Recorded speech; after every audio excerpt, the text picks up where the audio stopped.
Okay, so it says we're recording. All right, so let me also get my timer set up real quick because we have 10 minutes for introductory, right? Yeah, sure.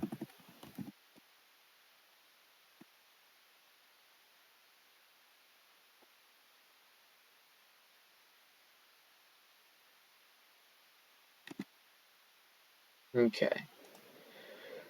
All right, so today we'll be debating the. Okay, it started. Today we'll be debating the topic of whether or not morality can exist, as well as meaning, with or without a God. I will be arguing in favor that morality and meaning cannot exist without a God. So, first off, the way to properly understand morality and meaning, to properly understand that, we would have to also understand what we are in relation to that. So, depending on your worldview, it will definitely affect how you see morality and meaning. So, as a theist, right, I believe that we derive morality and meaning from God, and that it's more or less programmed into us. However, I believe in dual morality. I believe that we both have objective and subjective moralities, not just either or.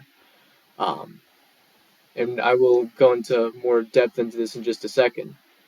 So, when approaching the topic of morality and meaning, it would also help to define the terms. What do we mean when we talk about morality, and do we talk about when we mean meaning? So, morality, or the definition that I'm going with, is more or less conformity to ideals of right human conduct, or a natural law of sorts for moral ethics, uh, uh, standard by which we define something as right or wrong. Um, and in regards to meaning, it's more or less something in which uh, we strive for, we pursue in hopes of achieving. It's an immaterial sense of accomplishment. And so, that being said, can we have morality and meaning without a God?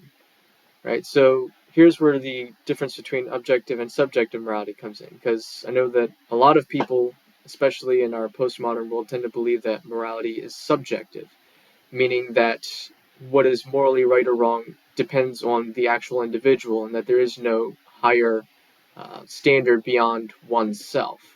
However, I believe that morality is both objective and subjective in this sense. So, objective morality is more or less um, it's a sense of morality that is transcendent of one's own personal beliefs or convictions. An objective morality is objectively true, regardless of what you believe. So, an example of this would be, cannibalism. We could say objectively that cannibalism is a bad idea. It is not good. It is morally wrong. In the sense that not only, regardless of whatever you believe the origin of morality to be, you know, I'm pretty sure both of us would agree that it is wrong. And I believe it's objectively wrong in the sense that, regardless of your opinion on it, it is still wrong. So just because someone believes it's okay does not make it okay. So, in the sense, there are certain things that are objective and certain things that are subjective in regards to morality and even in meaning. There are things that that give us meaning outside of ourselves, and then there are things within ourselves that also give us that same meaning, the sense of internal accomplishment, satisfaction. And so, that being said, can we have it without a God? I argue no, simply because both of these concepts are completely abstract, right? And if supposing that we do not have a God, that God does not exist, there would only be two ways in which we could go with this. There's the form of atheism that acknowledges a soul or a personal individual spirit. Then there's the form of atheism that does not acknowledge such a thing. And so, what do I mean when I say soul or spirit? What I personally mean when I say soul or spirit is a sense of deeper consciousness, right? It's in the sense of consciousness, many would define it as the awareness of one's own personal self. Like, you're aware of who you are and that you exist. And I would say that a soul is a step further. It's a deeper sense of consciousness in many ways. And if you're religious, it would be the mechanism by which you can interact with the immaterial and grasp the immaterial. But from the atheistic perspective, I would say that the soul would be more or less the mechanism by which we can better understand immaterial concepts, since majority of atheists don't tend to acknowledge spirits and spiritual realm and that sort of thing. So that being said, if they're the atheists who believe in spirits and souls from in the religious sense of the term, right? And so that being said, we'll cover that in just a second. The atheism that does not believe in such a thing, it would naturally be a more deterministic form of atheism, simply because if you do not believe in a soul or a spirit in the religious sense, you would then have to explain how we as material beings can grasp immaterial concepts. How is it that a cluster of protons and neutrons grasp a concept such as right and wrong, or such as, this gives me meaning or this doesn't give me meaning? And what would the point being in reproducing that life? The meaning that comes from reproduction.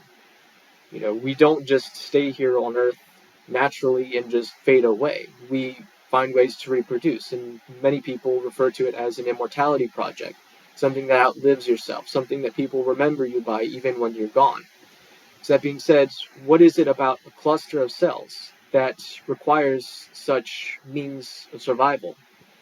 Not only that, but taking it a step further, who is to say that one's set of morality is above another person's set of morality? Because without a soul or without a deeper state of consciousness to properly identify and determine such concepts, the reality is that such things are only thoughts, which technically would be nothing more than a few neurons firing off inside your skull in the form of a brain. And that being said, who would be to say that if someone were to hypothetically kill a whole bunch of people, who's to hypothetically say that their brain was misfiring or that it wasn't misfiring?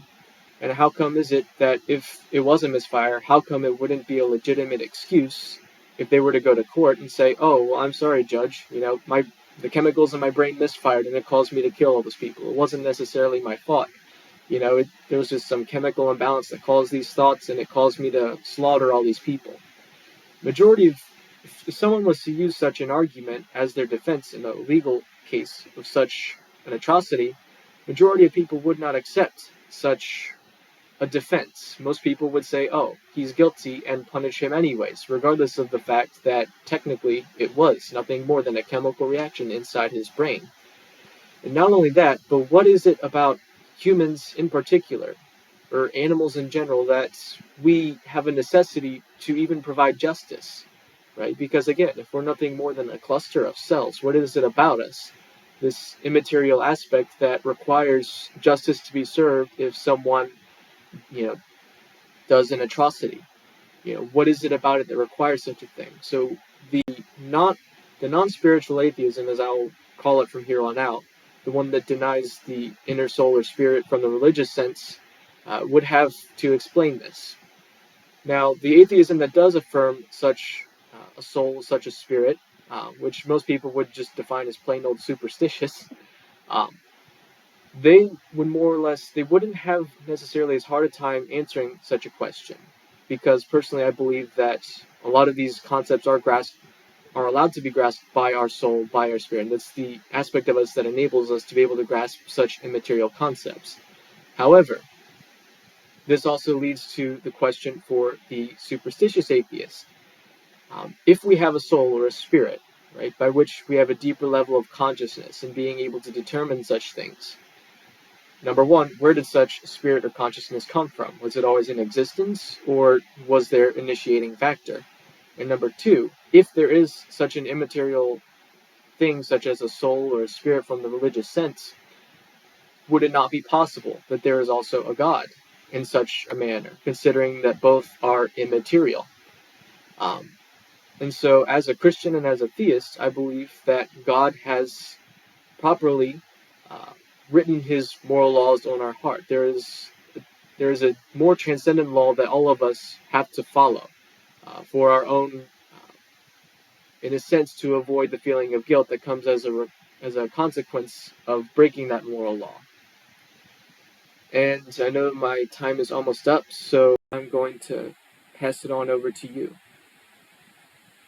Okay. So Um, yeah, so I would also like to, go over some definitions and some terms.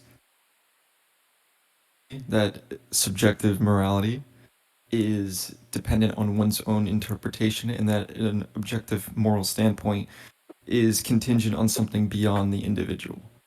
And of course, I would agree with this. And we should also pay attention to what we mean as good.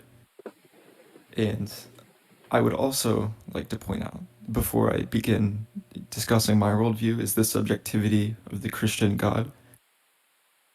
It's pragmatically very consistent with the problems you pointed out with the subjective moral standpoint, in that God, biblically, has had people do things that we would conceive to be atrocious, murder, and even he's implicated he would allow someone to murder their own child,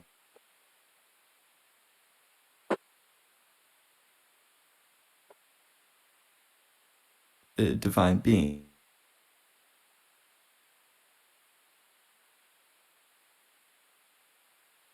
You acknowledge that this divine being has had people kill others in the past, and has even insinuated that he is okay with killing children. It is also important to point out that God himself either possesses a subjectivity towards ethics and morality, or he himself is under and appeals to a higher standard. Because if there's a standard above God, then you can say that there's objective morality. But if there isn't, then we are simply experiencing a subjective morality given to us by God. It's also important to point out that a very good thing that you picked up on, that a theist cannot be purely objective in virtue of God. If I were a theist and I believed in the objective morality given to me by God, I still assert things are good and bad that are devoid of the teachings of God. If I were to say that a watch is good, there's nothing in the Bible telling me what a good watch is and to what standard. I'm asserting that the watch is good because I'm appealing to something beyond theology. What I'm appealing to is the function of the watch. A watch is good because it commits and it performs a function. If it didn't perform the function, is it really a good watch, or is it a bad watch? Or is it even a watch at all? I would argue that it isn't a watch. If it doesn't do its duty and its function, it can't be considered a watch. It would just be a conglomerate of parts, pieces. What makes something itself is essence. Essence and existence are obviously contingent on each other. There's no existence without essence. It's also important to point out that I think good is a metaphysical question. What is good? And it's a tricky one to answer, but for the sake of this debate, I would like to say it's the rational universalization of human welfare. Because here I appeal to the Kantian sense of the categorical imperative that something cannot be good intrinsically if it cannot be universalized. You can't say that eating is intrinsically good or good at all if there's a point to where eating becomes unhealthy or detrimental to your spirit. So it cannot be universalized. You can't say that murder or killing is inherently or intrinsically good because, again, it cannot be universalized. If we were all to kill each other, it would be bad in the sense that we would no longer have the spirit and sentience to even perceive such a thing to begin with. So here is where I describe where objective morality comes from. And actually, I would like to make a distinction made by Hegel in that morality and ethics are not one and the same, and that we must make a distinction between ethics and morality. Ethics being objective and morality being subjective.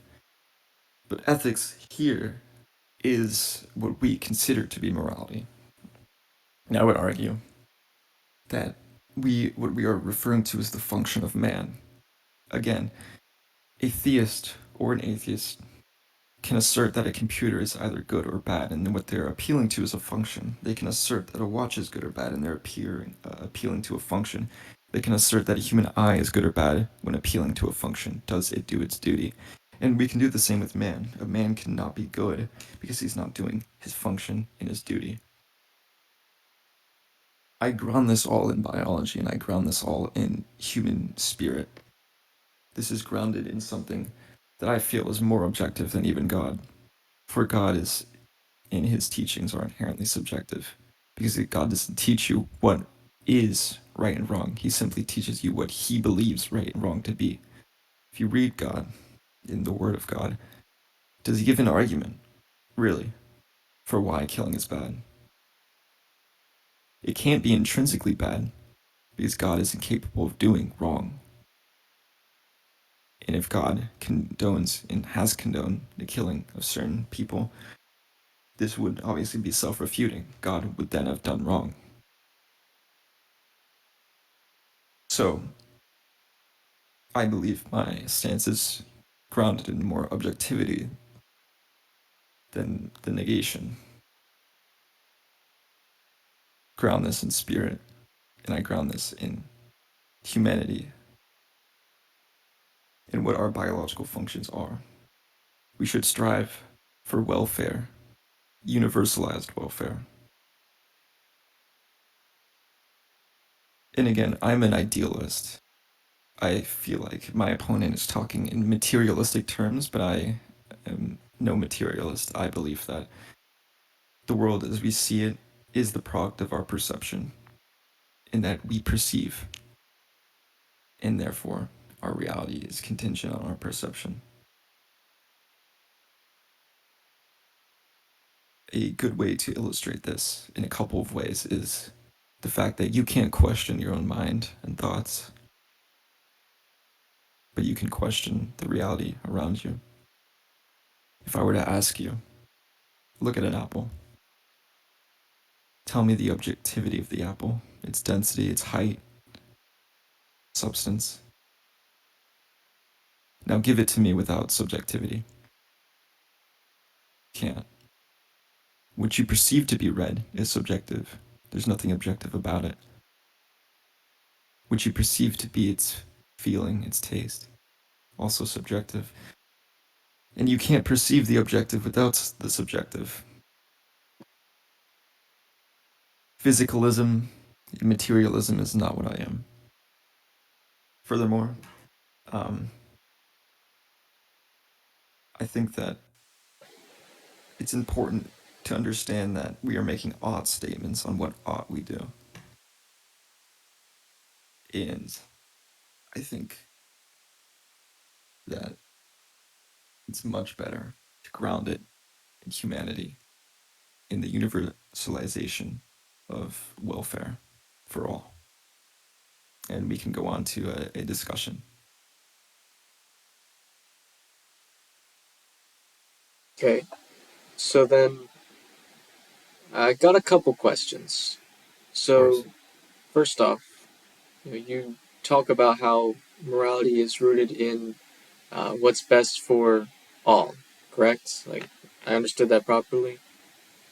Our function and our duty Okay, as humans. okay. So then, suppose someone is handicapped, right? Is physically incapable of functioning properly as a human, right? Maybe they're missing their legs, their arms, and they only have half a brain or something like that. Something misfortunate. Would you say that they are a good person, even though they do not fully meet the functioning standard of what it means to be physically human? But when we say a good person and a bad person, we're referring to their function, right? In their action, as opposed to an intrinsic good or bad person. Even a theist would deny that someone can be intrinsically good or bad. It well, I mean, you would disagree with that. You'd say we are Yeah, intrinsically bad, yeah. yeah, I would. But we are intrinsically bad because of the actions that we do.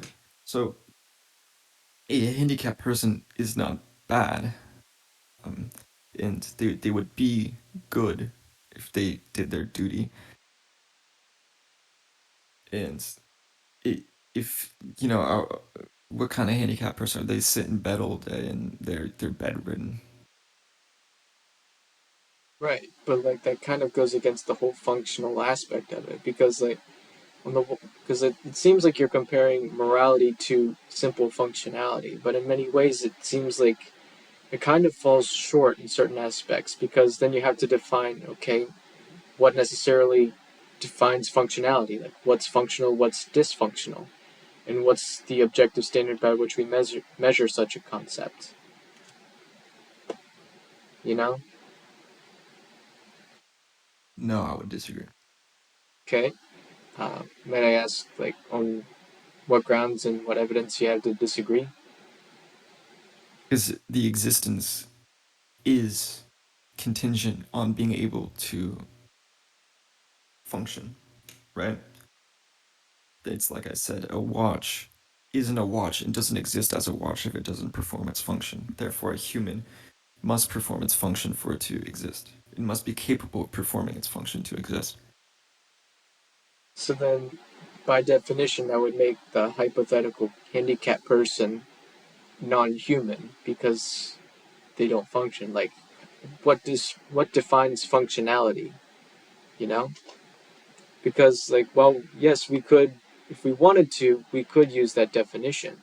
But in order to use it, we would also have to understand okay, what is functional, what is dysfunctional? What does it mean to be functionally a human and functionally not a human?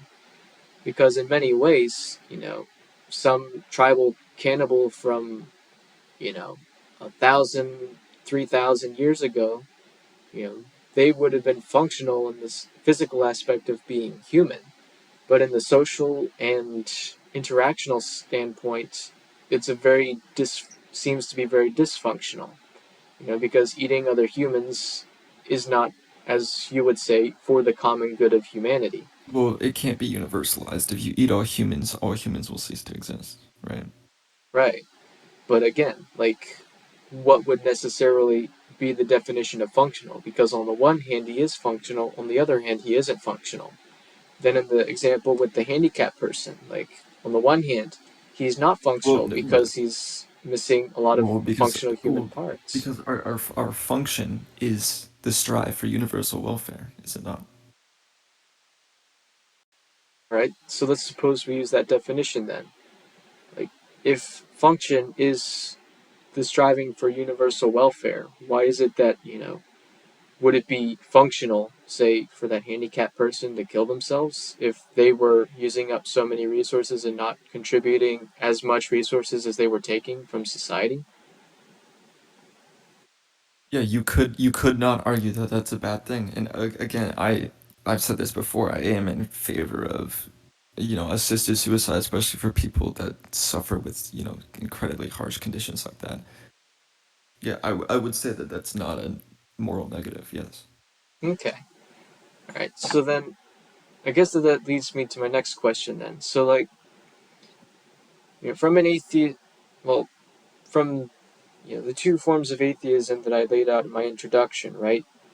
Now, granted, that's probably more of a spectrum than it is black and white. Like, there's probably different degrees to superstitious atheism, to like the form of atheism that's like Cole believes that, like Christopher Hitchens style atheism, where it's like we're brains in a vat, so to speak. But so, and I guess in your own personal beliefs as an atheist, like, how would you explain the ability of humans to be able to conceptualize abstracts, things like morality and meaning? How are we able to abstract?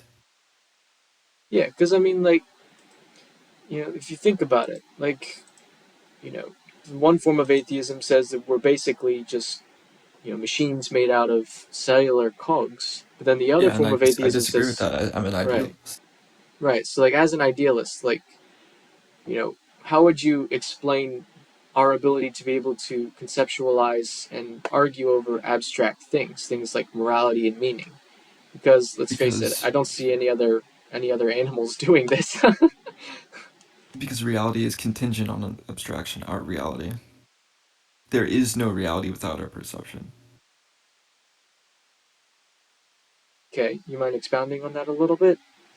Yeah, so um if I were to tell you to look into the sky and you see stars and you see the moon and you see the sky, you don't actually, right? Your reality is that you see stars, a moon, and whatnot, but you don't. You have perception, and then with this perception, you form the reality inside your head. You can't point to me to a moon and say that this is a moon. It's simply a collection of, atomic particles or whatnot within a vacuum. And even then, these are everything is abstraction and comes from the mind. I Okay, wouldn't go as far as to say, with Berkeley that to be is to be perceived. And I would just say that our reality is contingent on our perception. And that's why I am an idealist.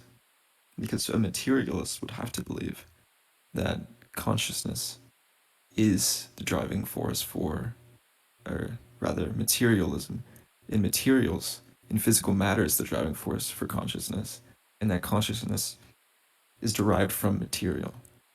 And I don't think that seems to be the case, especially philosophically and empirically, right? Scientists have been trying and they can't describe consciousness from physical matter. And yeah, even if you look into quantum mechanics, quantum science, you see that things change when perceived, even in science. So I would say that reality is contingent on perception. okay. So, like, I would agree with some of your premises, like, especially in regards to the immaterial driving the material. Because even as a theist, like, I do, that's sums up a lot of theism. Um, However, I would disagree in the assertion that perception is more or less a determining factor of our reality, um, or at least that it plays such a large role. Because, for example, while we can point to the sun, the moon, and the stars, and while yes, our perception tells us that that's the sun, the moon, and the stars, there's also a deeper level of perception than just sight. Like, for example, I can objectively say that this is the sun because, based on the definition of the sun, it's a big ball and gas of fire. Fire produces a lot of heat, and then during the day, when the sun is shining on us, it's a lot warmer. There's much more light produced as a result. So I can objectively say that yes, that is a sun if that is the definition of the sun, a big ball of fire in the sky. The sky being, But like I said, we yeah, said that objective was um, we said that objective was against the subjectivity of one, right? right. Your own subjectivity, but you have to understand that everything you just described is contingent on your subjectivity. Like I said, you can't experience warmth objectively. It's all subjective. You can't experience the objectivity of the object and of reality without the subjectivity. Like I said, an apple, you can't experience its objectivity without the subjectivity. Try to imagine an apple that is devoid of color. You can think of an apple that maybe is see-through or white or black, but a see-through apple is just the same as no apple at all. And a black or white apple isn't an apple devoid of subjective color or any subjective traits. It's just a black or white apple. So you can't experience the objectivity without subjectivity. To a point, yes and no. Because here's the thing, like, even in regards to that example with the apple, while yes, it's almost impossible, well, yeah, I would say almost impossible to imagine an apple with no color. But that doesn't change the fact that it's still objectively an apple, regardless of what color you perceive it to be, or regardless of what shape you perceive it to be. Objectively, an apple, though, what is an objective apple? It's a fruit of a specific type of tree, and it's a casing around the particular seeds by which the tree uses to reproduce itself. And objectively, what are seeds? And what is a tree? And objectively, what is a fruit? They are all forms of life, different stages. A fruit is more or less the casing around the seed. Seed is the offspring, the means by which a tree produces more of itself. A tree is a living organism. Mm-hmm. And objectively, what is a living organism? That's where theists and atheists would also find conflict, because a living organism, scientifically, would be defined as an object that meets the four criterion to be alive. And one of those criterion is reproduction. I don't remember the other three at the moment. But there is a list of certain criterion by which we can objectively say, yes, this is a living organism, and no, this is not a living organism. Mm. The point is that no matter how hard we try to say, something is objective completely separate from human perception and subjectivity, it's impossible.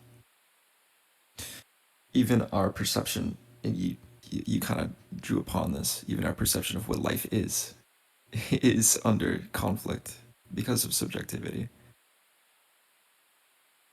And this is why I would say that I'm an idealist. And I think that our reality is contingent on our subjectivity and our perception. And I think you would have to say the same, right? I don't think Yeah, you could say, yeah. I would say the same simply because, like as I said in my introductory statements, I don't necessarily agree with this seeming false Mhm. dichotomy of objective and subjective morality. I think it's really is a combination of both. Because, like, Which we would agree on yeah, because but I said it, a little bit differently. I said that ethics would be objective and that morality would be the subjective. And this is how I I'm would in the middle illustrate of it. the You debate. have in objective ethics, right? The strive for universalized human welfare and the subjectivity of that, the morality, is contingent on social structure, organization, a plethora of different things. So an example would be although the ethics are consistent between culture in, let's say, A and B, the application of said ethics would be subjective, and that would be morality in A and B. So for an A, let's say, to show respect and to one person, you shake their hand, and in B, you bow, right? Of a form of gesture. The ethics are the same in both to respect, which produces welfare and can be universalized to do good, and the subjectivity comes from how you express it. The bow or the handshake. That's the distinction. And the universalization is very important because you can't say that something is intrinsically good or good at all if it can't be universalized. And this is what Kant is in one of his maxims for the categorical imperative. Yeah, and honestly, the way that I see subjective and objective morality is slightly differs. So it's more or less objective in the sense of the consequences of violating such laws uh, assert themselves over one's subjective opinion of whether or not they should follow those laws. So, like, for example, um, one could say that it's objectively wrong to eat other people. However, one could subjectively say, hey, you know what? I don't agree with that, so I'm going to do something else. Then what makes the objective sense of morality objective and the subjective subjective is pretty much, whichever one wins out in the end. And in the majority of cases, if you eat all of humanity, the object consequences of violating the objective moral code of do not eat other humans asserts itself in that you no longer have any humans to reproduce with, and as a consequence, the whole human race is annihilated. Um, and I would say that that, for me, is usually where I draw the line between objective and subjective morality. So our perceptions are indeed subjective, in what we regard to be moral and immoral. However, the objective morality oftentimes tends to assert itself over the subjective in many regards. You know, And I would agree. That's why, and there's always going to be irrationality too. I made a distinction that it must be rational, right? right?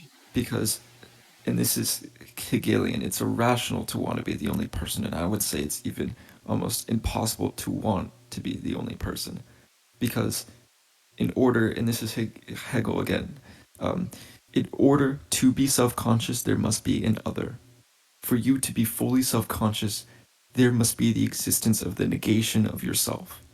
Therefore, you are more conscious, and you are truly self-conscious when there is another person, and when you can experience yourself through their perception of you.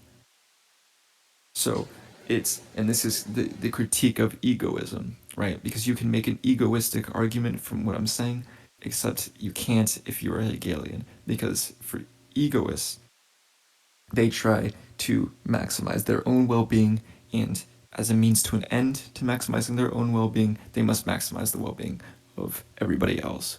But for Hegel and for Hegelians like me, you and your self consciousness is contingent on the otherness, the negation of you. And that's ultimately how we understand essence and people and things and objects, is because they are the negation of something else. So we understand ourselves more and we become truly self conscious when there is an other and the negation of ourselves.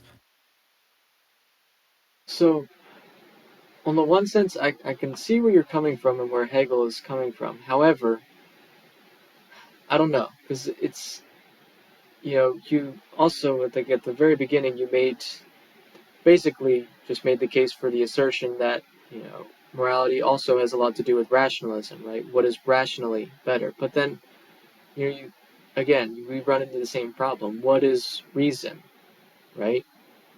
Because, Like again, like deductive. right, but like what?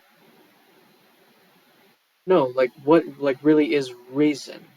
Because like again, if we're essentially just a form of consciousness inside a meat mech, like what defines rationality and irrationality? And what's the objective standard to determine whether something is rational or irrational? Because, like, for example, there's a lot of people, I say a lot, but it's more than 10. um, but there's, few people who claim that it would objectively better for the human race to go extinct because we harm the environment, bring about global warming, etc., etc. So, like, from one perspective, the idea of or the act of annihilating the human race would be considered irrational. But on the other hand, depending on who does it and what they're doing it for, there are moments where it can be rationalized. It can be justified in the mind of the person doing the mass extinction event. Um, so, like, what defines reason, and how do we know that our rationality is above the rationality of another person?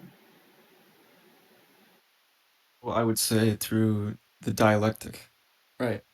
Thesis, antithesis, and synthesis, which is again Hegelian. Um, I would say that essentially, well, first we should talk about fundamentals, right? Right. How do we how do we know we can reason, for example? That would be a good place to start.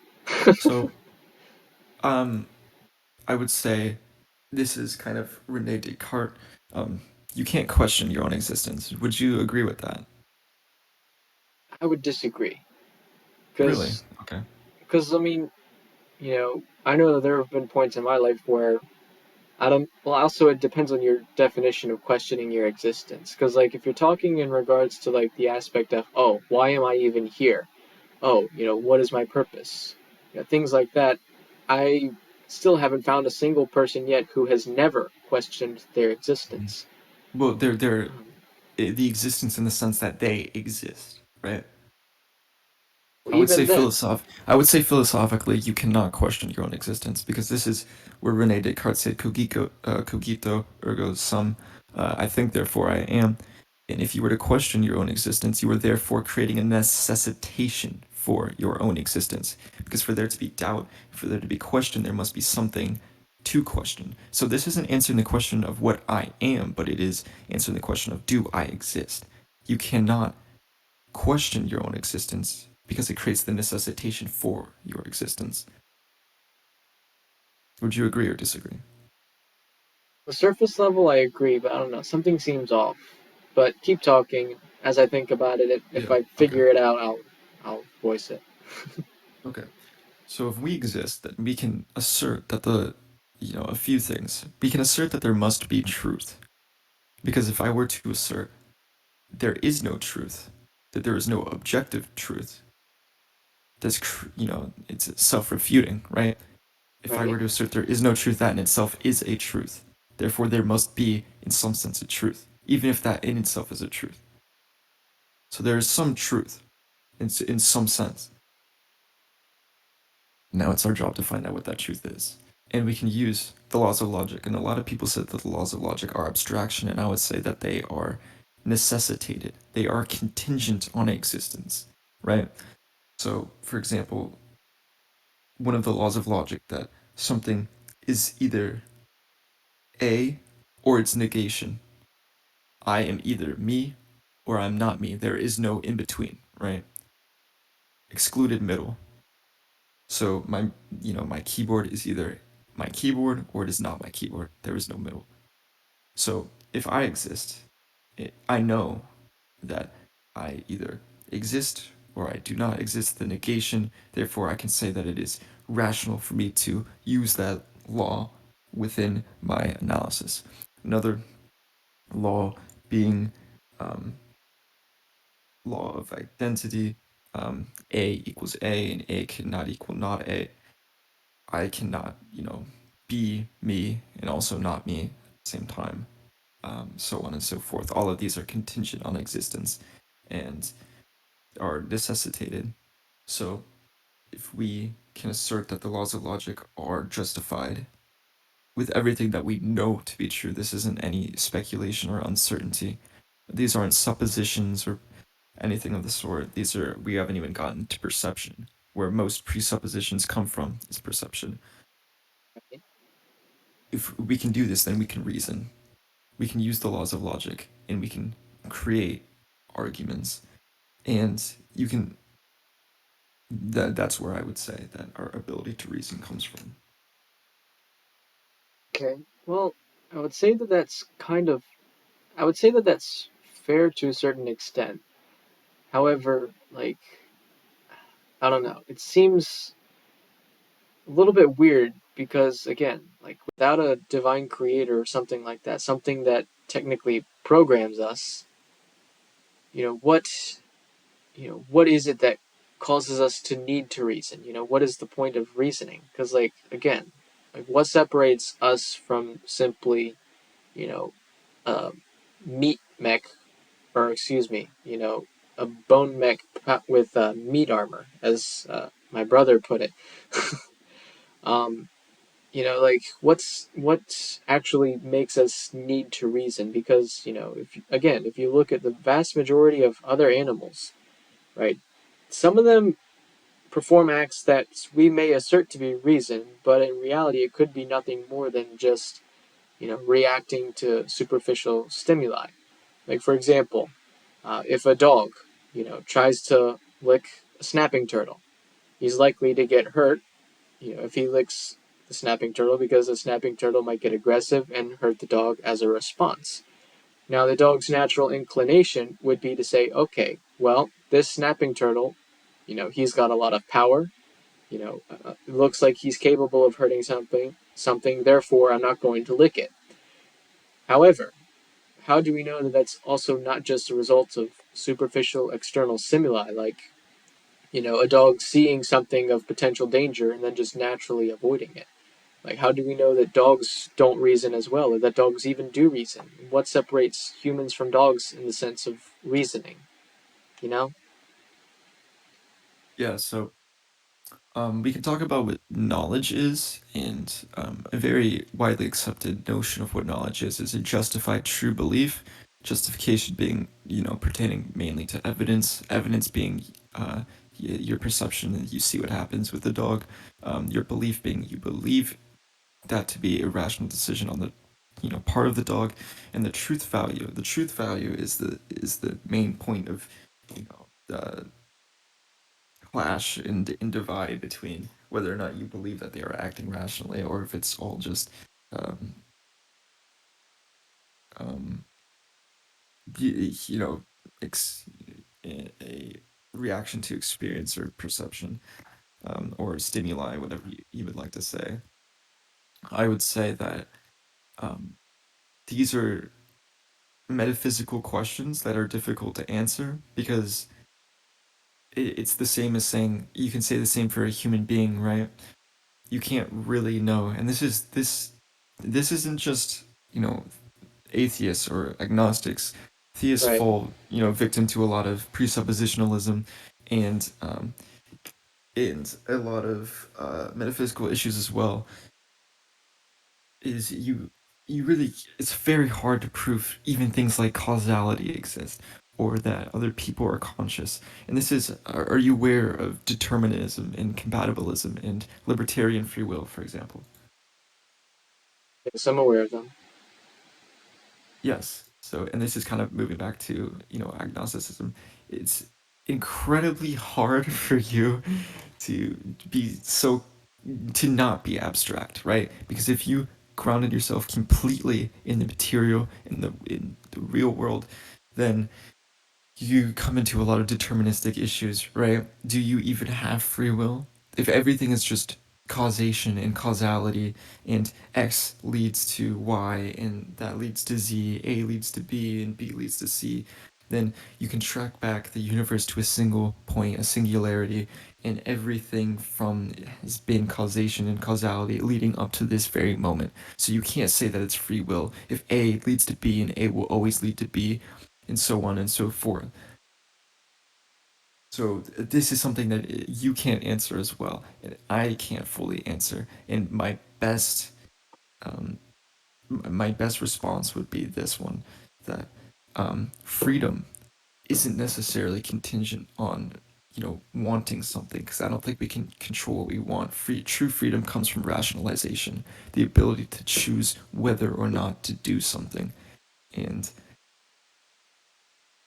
and this is where I would pull like idealism from, because I feel like if you are a materialist, then you have to almost always be a determinist. And I do believe that people can make free and rational decisions.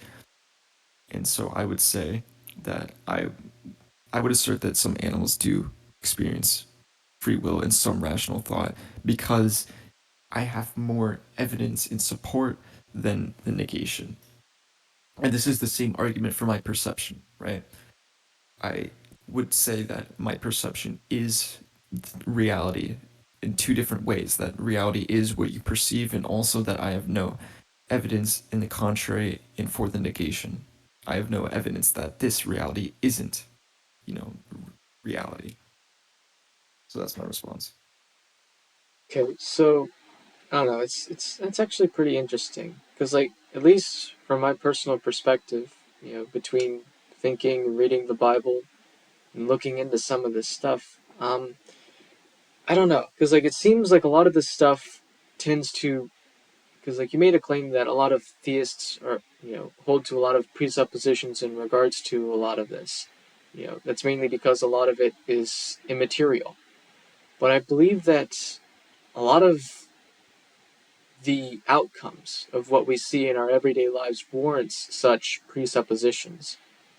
Because let's face it, even as you admit, if we didn't have a soul or something within us, beyond just simple materialism, we would not only be highly deterministic, but there would be no reason at all to even question morality, because we would just be doing our role as a machine, as the cogs in this giant machine.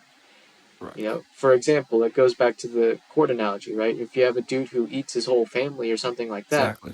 like, you really can't objectively say if you don't believe in something, or if you're a materialist, you can't objectively say that, hey, this dude was wrong, or hey, this dude ought to be punished, simply because he is simply acting on the material causation, cause and effect within his brain. Certain Exactly. neurons fire here and there, and it caused such and such effect. In this case, it was the effect of him eating his family. Like, a lot of these things, tend to warrant a presupposition simply just to be able to explain it. right? Because let's face it, we can't necessarily prove objectively that we have or don't have a soul, but it's reasonable simply because the reality is that if we didn't have such a thing, right, we would be very different than we are right now. Like society would be much different than it is right now. We wouldn't be worried about morals and meaning, because again, we would be highly determined beings. So because we're not highly determined beings, that would indicate that there is something beyond pure determinism, something that is within us or with outside of us that objectively is immaterial because again, despite the fact that we know such a thing must exist, we cannot physically see it, touch it, taste it, or whatever. So it's immaterial, right? So it requires a presupposition that whatever it is that's dictating our morality and allowing us to be able to abstract in these forms and manners, whatever it is, it has to be immaterial because we're not seeing it in the material realm, right? And there has to be a cause, logically, if you think about it. And so, while you say that, a lot of theists can't necessarily, we have a lot of presuppositions. I would say that is true, but those presuppositions are often warranted based on Yeah, well, studying the yes, reality around us. this is the necessitation rule in modal logic, uh, Right. in that yes, some things are necessitated, um, and because this is how you can get around things like you understand the divinity of God, and so it's like you derive your understanding of reality from the divinity of God and His Word, but you understand His Word and divinity through the reality around you. So it's circular in reasoning, but it's only circular because inherently, epistemologically, a lot of things are circular because some things are just necessitated, and first principles are often iffy, and first principles referring to Aristotle's notion of first principles. Um, so yeah, and this is why I would kind of I reject when a lot of people say good, point to me where is good, point to me to the good atoms and the bad atoms and the good molecules and the bad molecules. That's why I would reject that because it's a very materialistic and ultimately then as a result deterministic position, and I reject determinism. Fair enough. And I would agree with you on that stance. Yeah. um, but so I guess another thing, question I had, well, no, maybe not necessarily a question, but I guess a point I guess we could move on to because I don't know. Is there anything else in regard to this aspect that you have any questions for me about? Um, Not necessarily. I think when both of us are appealing to an objective, right? And we both define objective as, as separate from the individual, and because then it can negate a lot of subjectivity. And I would just say that um, uh, we encounter a lot of the same problems as opposed to, you know, we what am I looking for here? I would say that we come across the same type of problems as opposed to, we're complete polar opposites. Right, and I would agree with you there, for that specific regard. But I guess another point I wanted to touch on as well was meaning, because like one of the things that I'm somewhat convinced of is that and I guess I should have clarified. Well, didn't necessarily have time to at the beginning, but one of the things that I personally believe is that regardless of whether or not you're a theist or atheist, that without an afterlife or something beyond this particular life, meaning is pretty much meaningless. Let me go ahead and expound on that real quick. So, if you think about it, right, we all act and behave in certain ways to achieve a certain goal. While for some of us, that goal may not be, at our ever present thought, which is why a lot of people do what we define as thoughtless acts. Like someone, you know, says something they didn't think about or does something, subconsciously without even thinking about it. However, there's often usually a goal for almost everything that we do, right? And even in regards to talking about morality and following following a moral code of ethics, right? There has to be a reason for following such a thing. And I would argue that simply saying that the benefit of the human race, I don't believe that that's necessarily like a good enough answer, because again, why must one benefit the human race? Like, what's so special about us that we must survive? What's so special about life itself that it must reproduce? What was that told that first cell, you know, billions and billions of years ago in the evolutionary model? What was it that told that first cell that it wasn't a blob and that it had to make replicas of itself?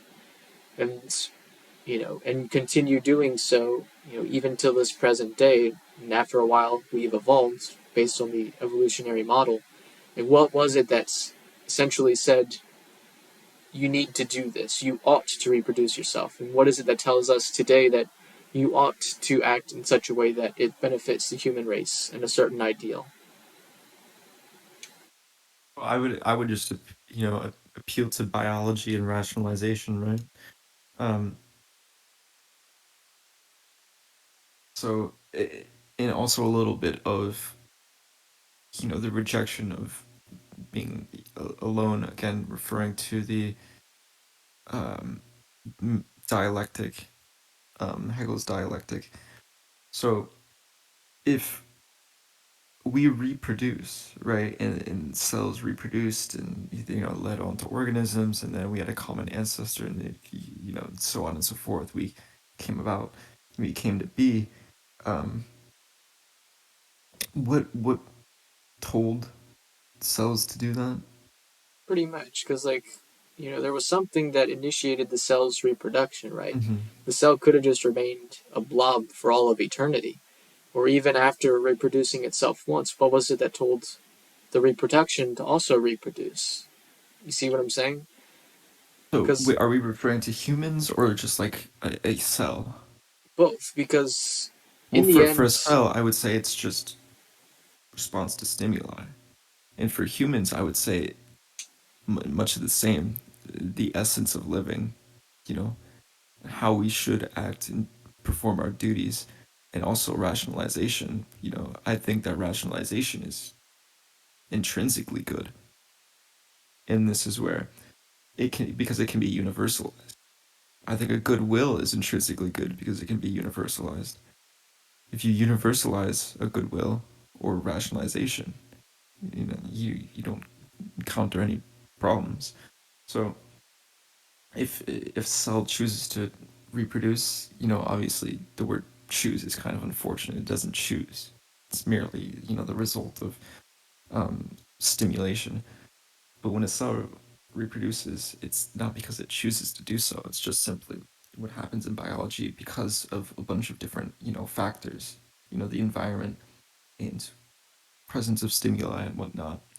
But for a human being, it's much the same. Our essence and our spirit, and what we biologically function as well as our rationalization. And here's where I would reject, in a way, that to have a meaningful life is only possible in theism. Because in theism, if you were to believe in God and get your way into heaven, your life becomes infinite. Would you agree or disagree? depends on one's definition of infinite. Um, Eternal. Again, it depends on the Well, definition, because it never ending. that I'm not entirely sure of. So Because, when Jesus says eternal life, what is he referring to then? well, here's the thing, because eternal and infinite can be defined basically two ways. One being literally limitless, or the other version of it being it appears to be limitless, we just haven't found a limit yet. So, for example, we could say that time might be limitless, but that's only because we haven't found the end of time yet. um, Things like that. So I'm kind of on the fence. So I guess literally, well, maybe not literally, but with use of the actual word, it is eternal. It's just a matter of what one's understanding of eternal would be. Does that make sense? Yeah, I would accept that, but my understanding is that the Bible says that there is no interpretation left up to Scripture, and I think that the word eternal is pretty damning in either sense, because in God's so in your example, like time, the only reason that we are sure eternal, um, except for if this happens, maybe this could happen, is because there are standards in which time is contingent on, right? But God, your God, has no contingency. He creates the standards. So when God himself says eternal, he isn't saying eternal. Oh, but if this happens, eternal unless X, Y, and Z, eternal in this sense. He is saying eternal because he is capable of saying eternal. And so when he says eternal life, I don't see any rationalization to think that that would mean live for 200, 500, 1,000, 10,000, 100,000 years, but then you cease to exist. I think that is a fate that is um, given to those damned to hell. Otherwise, what would be the point? You go to heaven and hell, one experiences torture for a long time and then ceases to exist. The other experiences some good and then ceases to exist. The point for me in Christianity is you go to hell, you burn if you don't believe, and then you cease to exist. Heaven, you continue and experience eternal life in the presence of God. And so my response is, how can you say that theism has more meaning if eternal and infinite life starts to create a sense of um, almost endless possibility, and if every single moment is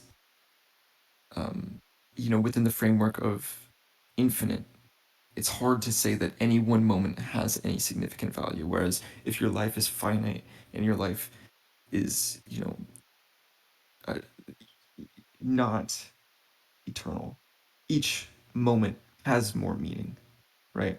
If your relationship with someone, if you know someone and both of you live for eternity, each moment with each other is going to mean less than if both of you were on your deathbed and you had a week to live.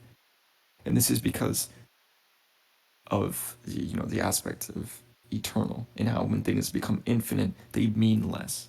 So that's where I would push back, in that it's possible to derive more meaning from finite than from infinite. So that is one way of looking at it. However, I would say that the evidence for my claim is simply as such that nobody lives like their life is just here and now. Like nobody really does. Because let's face it, if all our lives was just the here and now, we would live in such a way in which we would get the most gratification out of this life as much as possible. There would be no reason to care about our neighbors because technically, like instinctively, that's not necessarily the thing that would be the most beneficial to us, right? And since we only have one life, what point would it be for me to make my neighbor enjoy his life when if it comes at the expense of me enjoying my own life? And so that being said, we live in such a way where we act as if there's another life to come, right? Like nobody. Well, I say nobody very loosely because there probably is like some weird abstract person who lives somewhere out there who I just haven't met yet, who meets this categorization. But generally speaking, loosely used, nobody tends to live in such a way where it's like, okay, you know what? Since this is my only life, I'm just going to, do everything that I've always wanted to. I'm going to have intercourse with everybody whom I've ever wanted to have intercourse with, regardless of whether or not they agree. Because again, I only have this one life. I should enjoy it, and then I'm going to end the lives of all the other people that I didn't like because, again, this is my one life. I should enjoy it. Like, there's all kinds of what we would define as objectively evil um, that we would end up doing under the impression that, hey, if this is really the only life that we have and we shouldn't waste it and instead enjoy every minute of it, enjoying every minute of it would also eventually include, at some point, doing the things which infringe upon the rights of others. And this is one of the Except for reasons. Socrates had a conversation with um, Callicles, and I don't know if I'm pronouncing his name completely correct. Old Greek names are weird, but Yeah, they he are. had a conversation. He had a conversation, and it was exactly this: might makes right. Right? Is essentially what you're getting at.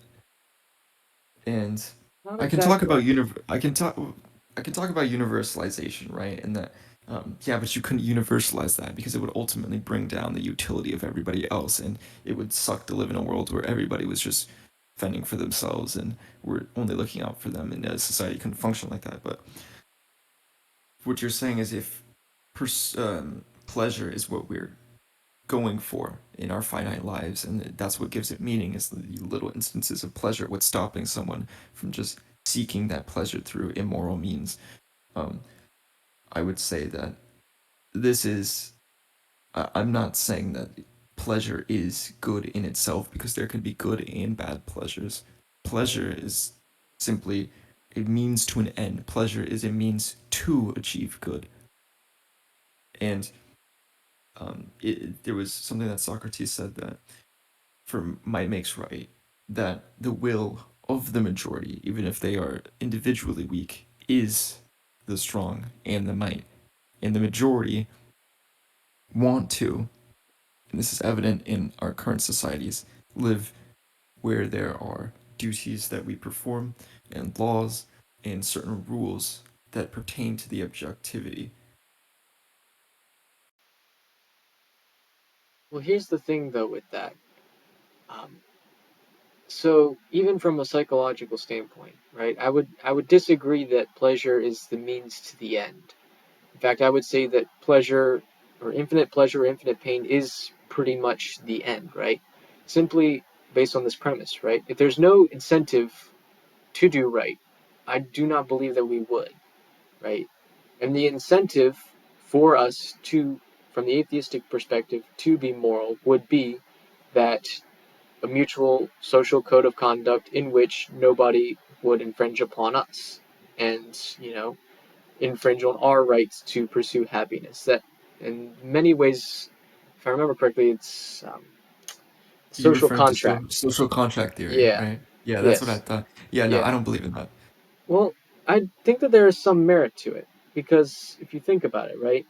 Yeah, but there's a load of problems with social contract theory, And I agree. and for example, yeah, There is a load of problems, but there I don't necessarily think it's a situation where you should throw the baby out with the bathwater. There is some aspects of it that are true. And I would say that, when you really get down to the nitty-gritty, right? All we really want is pleasure. That's really all that we want, right? You do good because it makes you feel good, or you do bad because it makes you feel good, right? And then we do our best to program society in such a way where what society deems as good is rewarded with something pleasurable, whether it be social acceptance or advancement in the social hierarchies. And I would also argue that the Christian perspective advocates for such an ideal, in the sense that heaven being the infinite reward and hell being the infinite level of pain. And so, that being said, we do good as a religious person because you want a higher sense of pleasure. You want to avoid the higher sense of pain. And so, that being said, you do what it takes, even if it goes against your natural instincts, to achieve that higher level of pleasure than that higher level of pain. So, for example, right, one would say that it's morally, wrong to tell a lie, especially if someone else's well-being is contingent on that lie. But what is a lie? It's just basically not telling well, the yeah, truth. well, yeah, this is where I would push back, though. Okay. Oh, I don't think that, because again, this is kind of like I reject like the deontological argument here that lying is intrinsically X, Y, or Z. I would say that what you are appealing to is something beyond.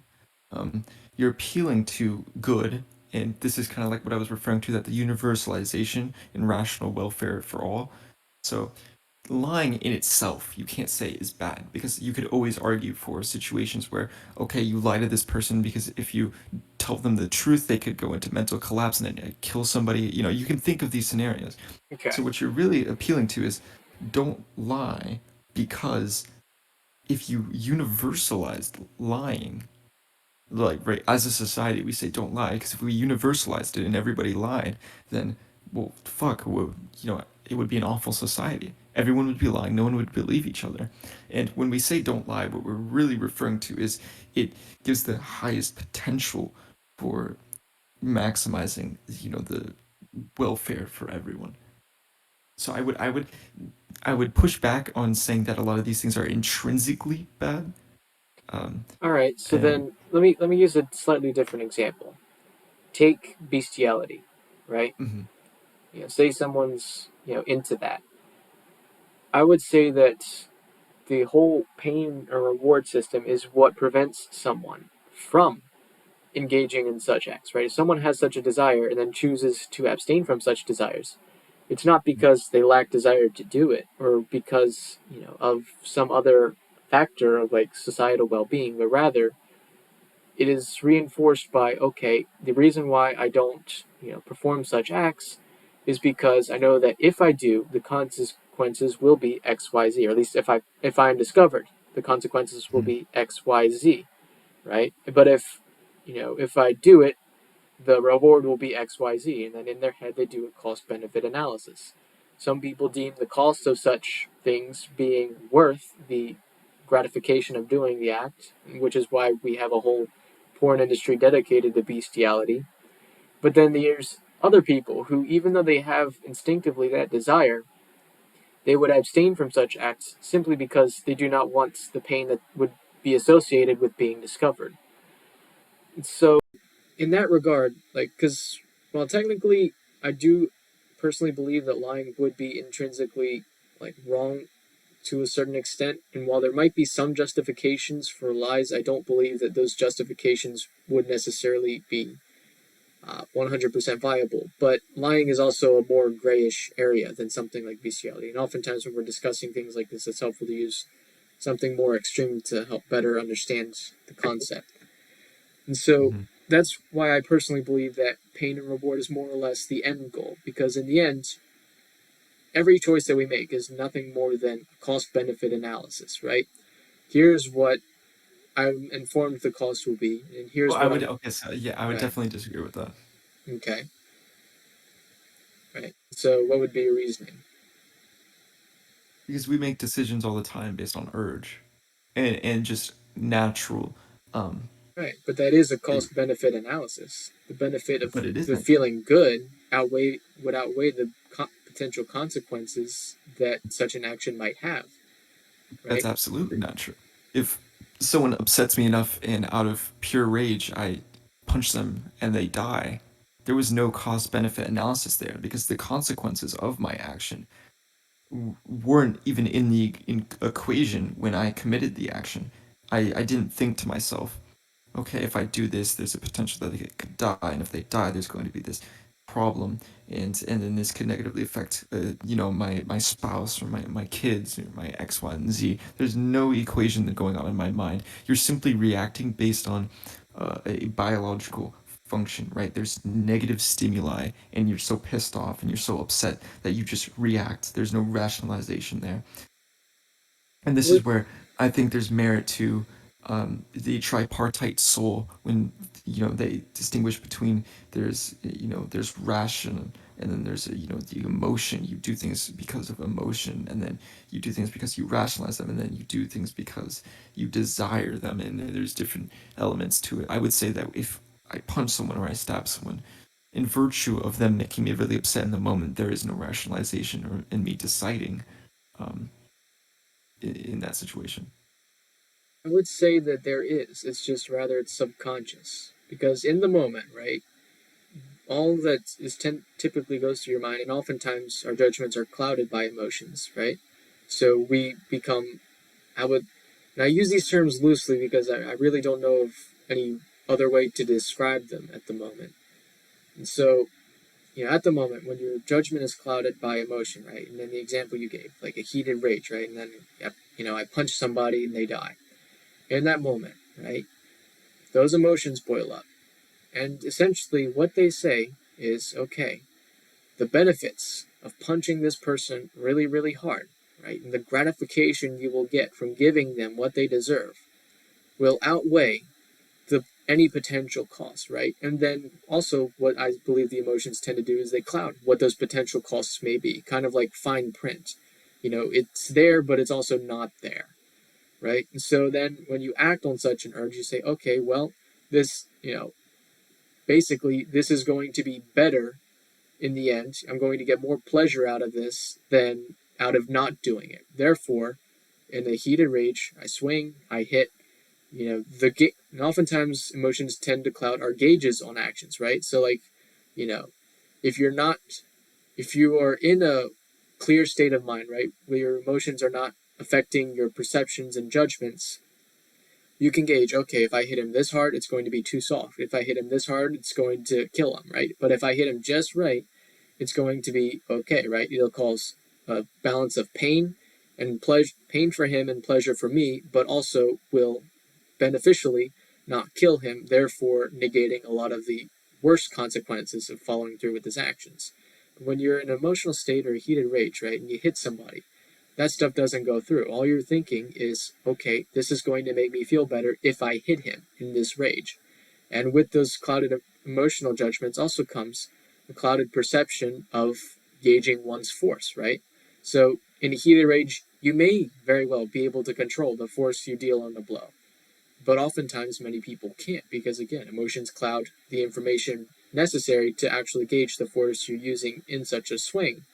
Which is why, if you hit someone in a heated rage and they die, that's you can make the case that from one's individual perspective that they didn't take a moment to rationalize it through. But when you walk through the steps and the subconscious efforts that go into such an action, you realize that a lot of the cost benefit analysis that we perform are subconscious. Like not every cost benefit analysis that someone does, has like spreadsheets and graphs and charts saying, looking for the sweet spots.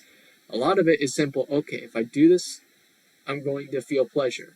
If I don't do this, I'm not going to feel pleasure. It's often literally as simple as that. Yeah, but what about people who experience what we call temporary insanity?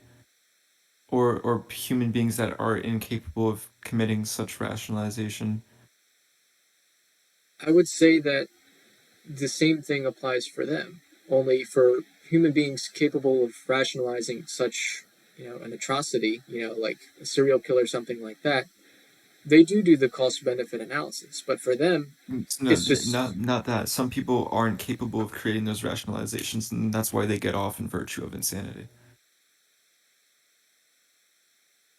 well, here's the thing though, because a lot of that also ties into, the consciousness, right? Are you consciously aware of the processes going on in your mind and in your body, or are you not? It's like in the example, like if somebody like just mentally snapped, right, and then started going off killing people or something like that.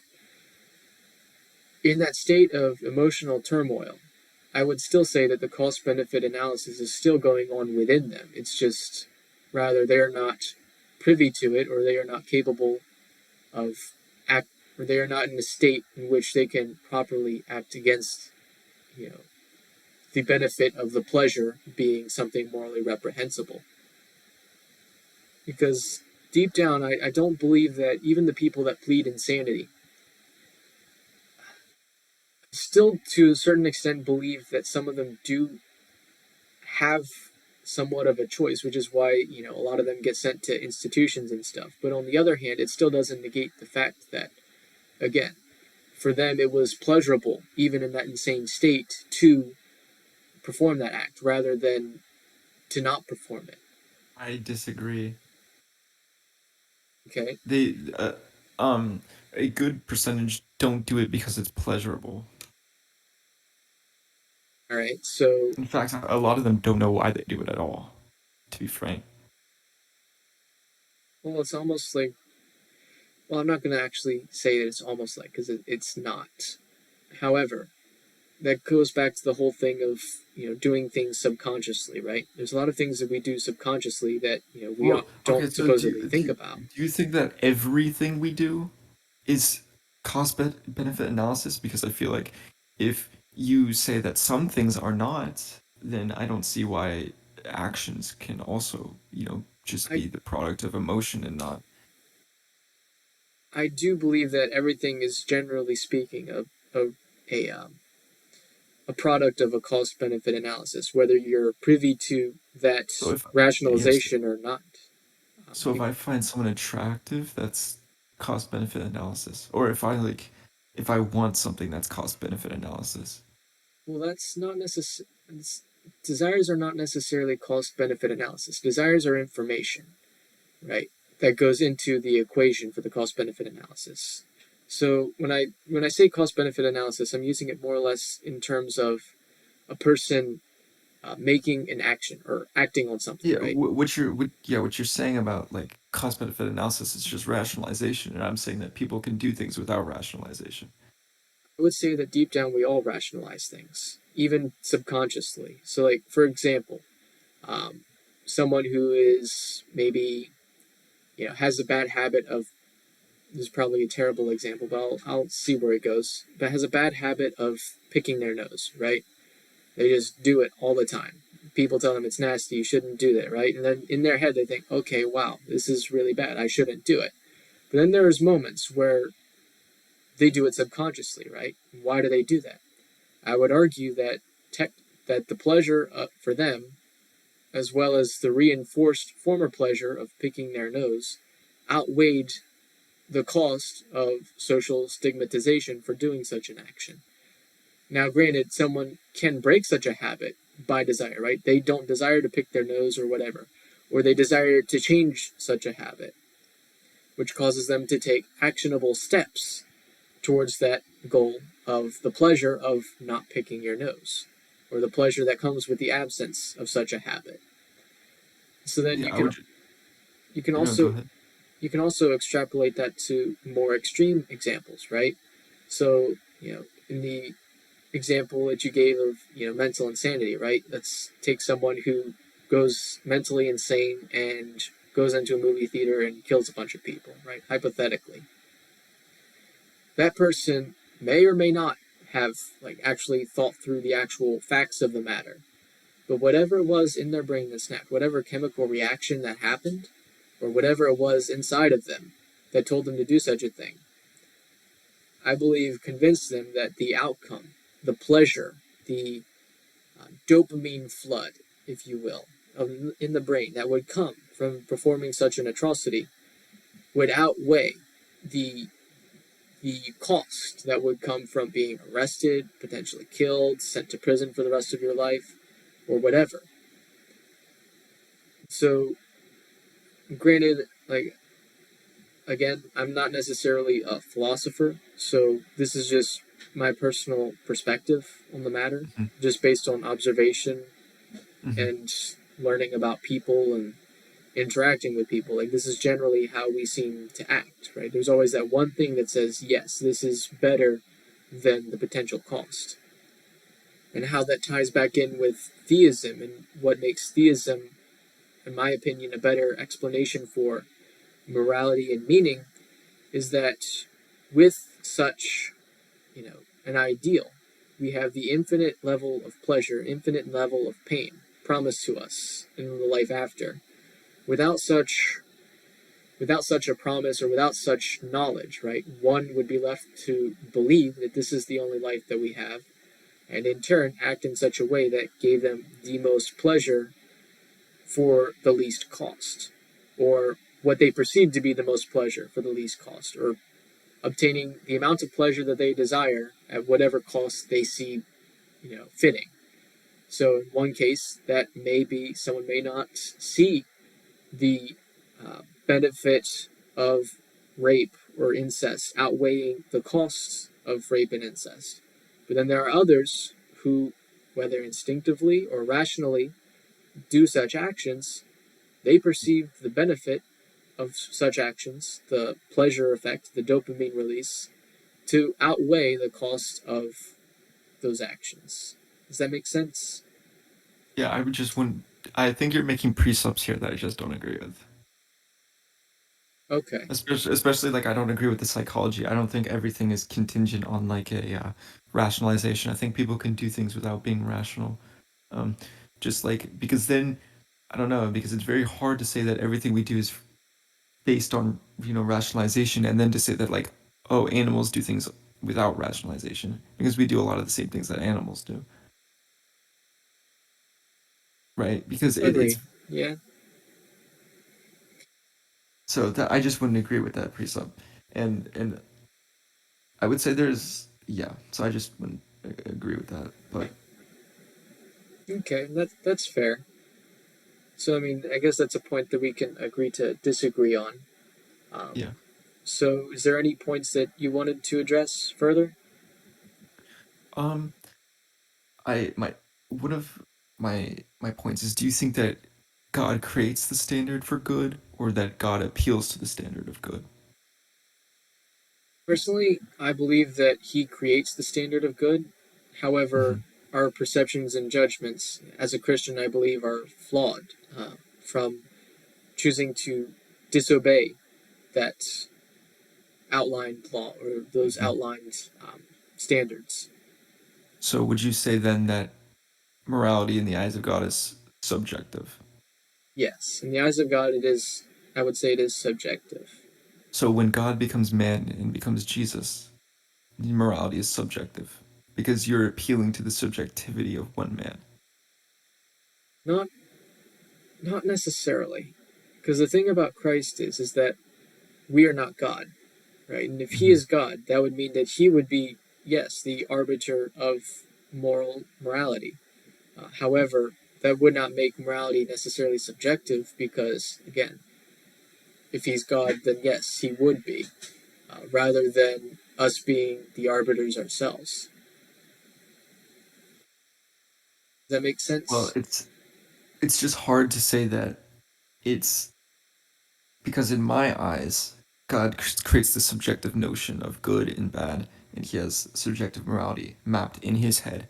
And to me, it seems like you're masking subjectivity with objectivity just because God is perceived to be, not human and not, man. And I would say that man isn't completely devoid of God, that man is contingent on God and we are an extension of him. So we're connected.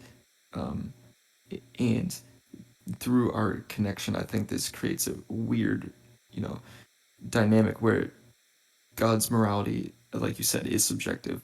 And instead of us following an objective moral, set of beliefs, we're just following one being's subjective morals as opposed to following anything objective. Because the issue So, I have is that God doesn't tell you why something is bad or why something is good. He just tells you that something is good or bad. That's why when I ask a theist, when you say that this computer is good, what are you referring to? God never outlines what a good computer is. He never outlines what a bad computer is. So when you say good, good is a moral claim. It's the computer ought to be something. What is the standard in which the computer ought to be? so here's the thing. So, I would agree and disagree at the same time. So, in regards to God's perception of morality versus ours, right? It's in many ways. Would you agree that morality is in just uh, basically a transcendent law, so to speak? Like you ought to do Um, this. yeah, yeah, like a law, rule that is, outside of one. And that's what makes it objective, yes. Okay, so then we agree on that point. All right. So then, that being said, you know, let's take the example of morality being a law. Like you ought to do something or a rule, right? Then you take something like a speed limit. You ought to go a certain speed, right? The law doesn't list why you ought to go 25 miles per hour in a school zone. The law does not list why you ought to go 55 miles per hour on a highway. It just says this is what it is. This is what you do. To and so in that regards, we rationalize, okay, well, why does the law say this? Why were these laws made? Then, upon further investigation, you say, oh, well, in a school zone, there's a lot of children. Some of them oftentimes cross the street. If I'm going through a school zone at 55 miles per hour, there's a higher risk of a child jumping out in front of my car and getting killed than if I'm going on a highway. And the reason why, oh, it's 55 miles per hour on this highway. The reason why it's not 155 is because at this speed, not only is it fast, but it's also slow enough that you can still control the car. It's not Yeah. so So what fast you're that you so what can't you're lose saying is control. God gives us the rules, and then it's up to us to find out why He gives us those rules. In many ways, yes, because in Isn't that some, subjective? Isn't that subjective morality? Rules given to us, and we have to apply our own subjectivity to them to um, substantiate them and give ourselves a reason why they exist. not necessarily, because again, if it was subjective, right, I could say, okay, well, uh, screw that speed limit, right? I'm going to go 55 in this school zone, right? While my own subjective perception might be that this is okay, the objective standard will always win out in that I will eventually get stopped, I will get ticketed, and if I'm going much too fast, or if I cause an accident, I also run the risk of being arrested and my driver's license being revoked. So while subjectively I could perceive, a better option beyond the one that's listed, however, the objective standard will always win out. Yeah, well, I disagree. I In this way, I think that you are masking subjectivity by uh, by claiming it's objectivity. I would say it's more like this: 25 miles per hour in a school zone. And the subjectivity of it comes from you have two people. One, okay, I respect this law given to me by God. Let's say the law comes from God, and because He doesn't say why, and I have to derive, its meaning myself. Oh, because it's inherently and intrinsically trying to protect the life of a child. And the life of a child, I want to protect because, I'm a human. I was a child, and I would appreciate that. I'm going to protect that child in virtue of the fact that I'm a human. Well, B would say, same thing, except for, oh, I want to protect the life of a child because human life is intrinsically valuable, regardless of whether or not I'm a human. So there's subjectivity applied to it, and the subjectivity, is within yourself, and you're applying it and putting it onto the law. So I would say if God gave you a law, being gay is wrong, right? Or killing is wrong. These things God says are wrong, and you're saying it's objective. But every single Christian, you can ask, why is it wrong? And they'll give you a different subjective answer. So you're masking subjectivity and subjective morals with an objective, label, just because it comes from God, which you conceded yourself that, God's notion of good and bad is inherently subjective. It's within Himself. So let me see if I follow properly. So what you're saying is that because we have to interpret, the reasoning behind the law, or as well as the meaning behind it, that makes it subjective. Well, yes. Okay. So if that's the case, then how come we impose certain subjective standards over others, right? Because because the whole definition of objective is like outside of oneself, right? Mm-hmm. So if the laws being enforced or the laws being dictated are outside of ourselves, right? If we're not the ones who are arbitrating it, that definitionally makes it objective. So if God or the government says that killing is wrong, right? Regardless of what we think, right? The standard that was laid out is that killing is wrong. We can choose to say, oh, well, I just feel like killing today. Or we might have a Well, justification, like, oh, that dude was a yeah. pedophile. Like, The issue is that the laws in theism are not grounded in objectivity. The grounding comes from your own subjective notion of good and bad, ultimately, right? God says killing is bad, and I have to, apply my own subjectivity to that to ground it, right? Why is, killing bad? Why do I think God says killing is bad? Well, hold on now. God says that some people should be killed. God even asked someone to kill their son. I have to come up with some subjective rationalization for this. And so you can't say that it's grounded in objectivity when it's not. I mean, it's grounded in the subjectivity of God's mind, and also this you have to justify it with your own subjectivity. So therefore, it's hard to say that. I would say that the law itself is objective in the way that it's an absence of humanity in one person's subjectivity, but your justification for it is subjective. So I kind of see where you're coming from.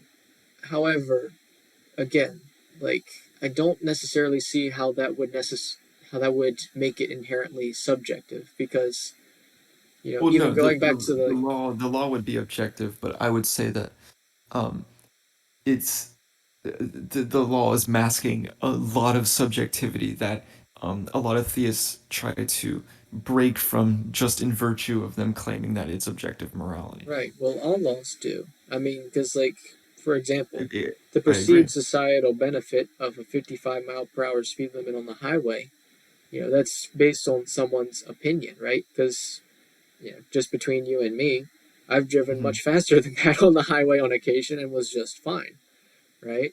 But Yeah, that yeah, doesn't mean that yeah. So what I'm really trying to get at here actually is that um, our positions are not um, exclusive of each other, mutually exclusive.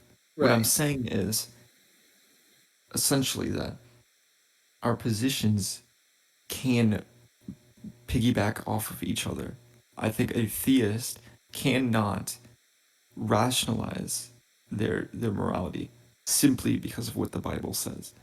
I think they need to have grounding in something that is not purely subjective.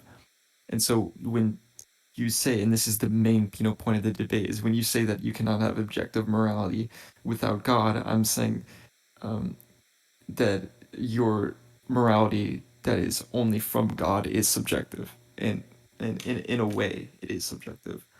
And so I'm saying that I essentially I don't think you need to have God for objective morality. I think you could have ethics, mainly ethics, that is apart from humans that are objective. Well, here's the thing though, because again, this kind of ties back to who's the one who determines the ethics? Because like your definition of objective morality is a law that transcends all people and all potential lawgivers, right?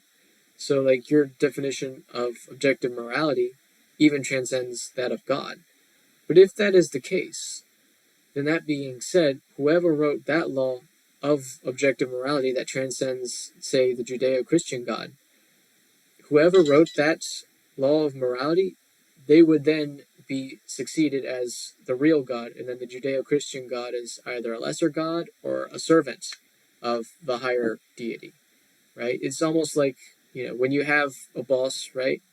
Then you have your boss's boss. Your boss's boss is the real boss. The boss under him is just the person, the go between you and the one that's at its highest point. So that being said, if you take a standard, right, or maybe Mm-hmm. say you have a government official, right, say the president, we could say that the president is the highest power in the country, right, and he Mm-hmm. determines what's law. Yes. But if he has to answer to someone else, then that means his position as president is nowhere near as meaningful because in the end he's not really the arbiter of the law. He's just an underling to fill a chair. The real quote unquote president, or the one that holds the position that we perceive the president would hold, would be the person who tells him what to do. Here is where I would come back from this. I would Okay. say that the solution is not to say that God subjectively creates the notion of good and bad. I would say that God is a spirit, an essence, a being that Him in itself contains what is good and bad, and that when humans are created in His image, there is the essence of what is good and bad baked into the biology and the spirit of what is humanity. And this is why if I killed someone in front of another person, or if a normal person killed someone, there will be feeling of guilt, and it's because it's baked into the spirit and essence of the person. So it is not, the morality is not grounded in the subjectivity of God. It's grounded in spirit, and it's grounded in biology, and it's grounded in something that, you know, is objective. It's beyond one person, is what I would say. So technically, yes, and also that is an argument for theism. um, No, yeah, I'm helping you out. well, thank you. But you know, in essence, yes, like a lot of theists do hold to that position. And not only that, but a lot of people would say that the reason why God, why good and evil is good and evil is because essentially God made us that way if we are in his image. So if you really get down to the nitty gritty, yes, you're technically right. Uh, However, in many ways, you still run into the issue of, God is still the one putting that into us. Even if it is intrinsically in himself, it still comes to us from him, right? Because without someone to place that within us, or without such a thing, uh, or hang on, let me choose my words carefully. Without something to program that particular nature into us, there's no telling what type of nature we would have outside of that. So, that being said, if God, if God is the one who made us, or if there is an objective standard, there would have had to have been something to put that objective standard in us. Because if it didn't, then that would mean that, from an atheistic perspective, that would mean that random cause and chance would be the determining factor of such a morality, or of such an objective form of morality. And because it's all just random chance, like there's no reason at all to say that the societal good is indeed good or even worth striving for. Because again, there's an infinite number of possibilities as to the ways we could have turned out. But yet, if we turned out in such a way where there is an objective standard, right? What was it that guided that specific objective standard, especially if it's universal? Because let's face it, and this is going to sound cliche, but every law has a lawgivers. And as a computer science major, like, I tend to recognize programming when I see it. Like, you don't just get like a random code that follows no syntax, that follows, no form, or has no purpose or anything like that. And if someone showed me such a thing and objectively proved that there was no programmer, I would I honestly don't know what I would do. I would probably just be like, let everything go, because at that point there would be no need for anybody in this world at all, because the universe can operate itself. If it can make a program for a software without human interaction, or if a program can make itself. And so that being said, like, even if you hold to an evolutionary perspective of origins, right? Even if you look at, you know, objective, standpoints, like, for example, take AI, right? Artificial intelligence. There was a programmer who still needed to program the software that would allow it to learn and build off of itself, right? It didn't just like pop into being, from a random combination of circuitry and electrical impulses in the computer, right? Especially if it's operating for itself. And it has the potential to be able to become more than simply just a yes or no program. Well, who created God then? Well, that's an interesting proposition. Personally, I would say, from what we understand of God, nobody did, right? But that doesn't. But there's also a whole lot that we don't know about, right? Like, our perspective of God and the immaterial universe is pretty much limited to, number one, personal experiences with all of them, and B, the reports of other people's experiences with all of them.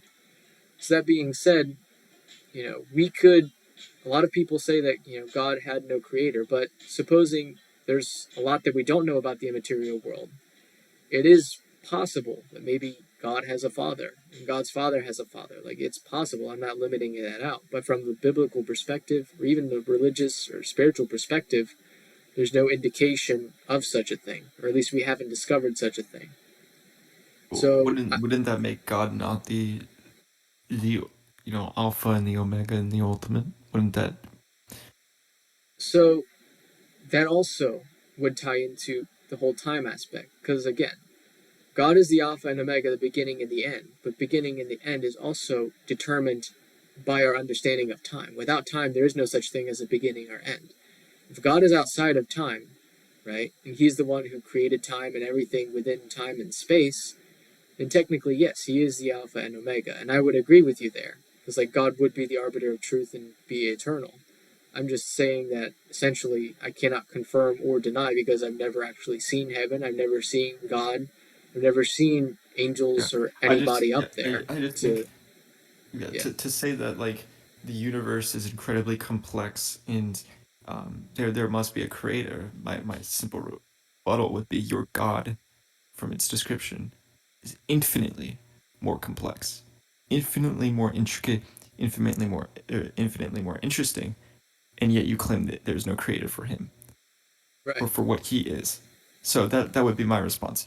To right. Well, me, it's more probable for the universe to have no creator than for God himself to have no creator. so here's what I would say to that. And that's essentially why I said, like, I don't know. Like, again, Yeah. I've never seen God. The Bible says that God is eternal, and that He wasn't created in the sense that we were. Mm-hmm. But Jesus was begotten of the Father. So that being said, it's possible that God the Father was also begotten by another Father, expanding infinitely into other fathers. I'm not going to rule that out entirely. I just don't necessarily believe it to be true simply because it's not the information I was given. It's not the information that I have discovered, and that's not necessarily the information that other people have been able to confirm or deny objectively. So I'm not going to hold to it. As you know, Mm-hmm. basically I apply Hitchens' razor. A claim made without substantiation can be rejected without substantiation. And so it's for that reason why I don't necessarily believe that God has a creator. However, I'm not going to rule out that possibility. And that's also so like the cosmological argument, right? That the universe is infinitely complex and stuff like that. I There's a point where it makes sense, but I also recognize that there is as well a possibility that it did come about from random chance. Because what is chance? It's just one possibility out of an infinite number of possibilities, right? So it's not like chance in and of itself dictates what's going to happen. It just tells you, okay, here's what could potentially happen. So if you have a lot of choices, right? It Yeah, just, not to mention that yeah, carbon, the basis for our life, is one of the most common molecules and substances in the entirety of the universe, and that everything that we are molecularly is incredibly prevalent in the universe. So it's almost like not necessitated, but it's like, I mean, there's a very good chance that eventually life like us would appear. well, it's possible, but it's not probable. Because here's the thing, right? With Oh, possibility, that was Neil deGrasse Tyson that said that. right? And I tend to disagree with Neil deGrasse Tyson a lot because I don't know. I just tend to disagree with a lot of his stuff, especially on like the metaphysical stuff. But in regards to the cosmological argument, right? There's a difference between possibility and probability. So while I say that yes, these things are possible, they're not probable. So, Sure. and this goes back to like again, having interacted with so many different technologies, programs, softwares, things like that. If someone pointed something out to me and said and told me, hey, this came about with no creator. Like all of a sudden, the computer or this chunk of metal and plastic started coding itself and is now, interacting, creating applications, creating operating systems for itself. And there was no initiating factor, no intervention to guide it. It just started doing it automatically and randomly. I would call them a liar, or I would say that they're joking because like the probability of such a thing happening is very, very small. And the odds of such a thing not happening are exponentially larger. So it would be more rational and reasonable to believe that it's a lie or that it was a Yeah, joke. I would just say that this is all grounded on like supposition because given an infinite amount of time, it's not just probable. It's going to happen. It is necessitated within infinity. And because neither of us know whether or not the universe is infinite, not just the known universe that we have, but um the because this is a the string theory and the um collapsing and expanding universe, and that there's been an infinite amount of universes and etc. Because neither of us have answers to these questions, it's disingenuous to say that one is more probable than the other because we would have to suppose certain things, right? Or presuppose rather that like this universe is the only universe and that this universe is not infinite and so on and so forth. So that's what I would say is that your argument only makes sense if we suppose and presuppose certain things. Right. But then again, there's also nothing wrong with supposing and presupposing things. Like Sure. we all suppose and presuppose things all the time. Yeah, absolutely. Except for the difference is only one of us is asserting that objective morality can only exist with God. That's the main issue with Well, that. it's also grounded in the well, well, I'm going to choose my words carefully now because I know if I say fact, like that's going to come back and bite me. But Probably, especially in this conversation. but it's more or less grounded in the perception, right? And I'm using this term loosely because it's closer to fact because it seems more rational, but it's grounded in the understanding that you know the odds of material objects creating something capable of experiencing and interacting with something immaterial, like we know nothing about the how that's even possibly capable of happening, right?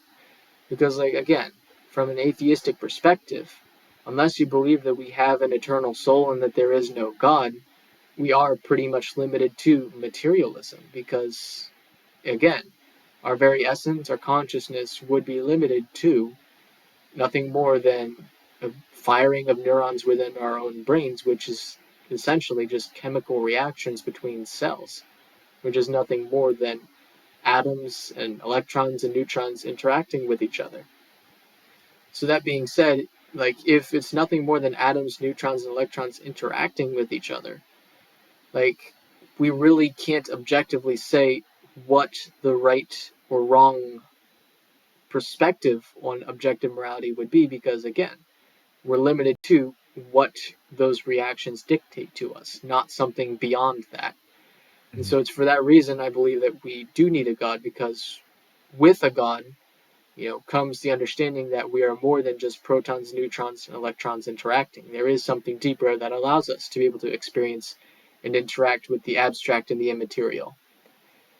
And so that's my biggest objection to the whole argument that we can have it without God, because without God, we're essentially just atoms, neutrons, and electrons.